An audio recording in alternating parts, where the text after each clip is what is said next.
Une déferlante d'ailes multicolores dans le ciel azur de Hitimahana, gonflé par les alisiers. Les plus aguerris des kitesurfers prendront le départ en trombe. Certains, gênés par les rafales, partiront avec quelques secondes de retard. Mais peu importe.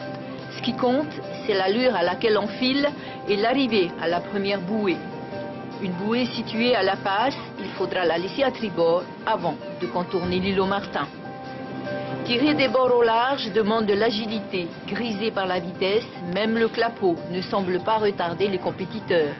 Il faudra parcourir 2 km pour la première boucle, une longue distance multipliée par 3.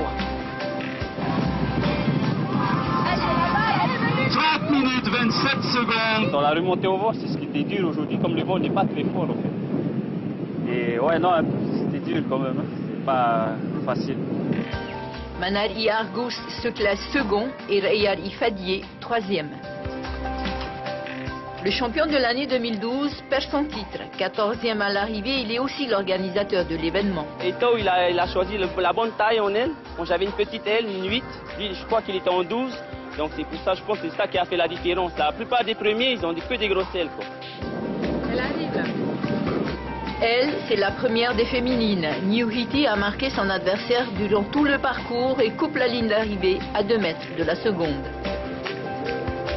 J'essaie de la marquer tout le long. Et puis, mon espoir, c'était de la dépasser à la descente, là. Et merci Seigneur, j'ai réussi.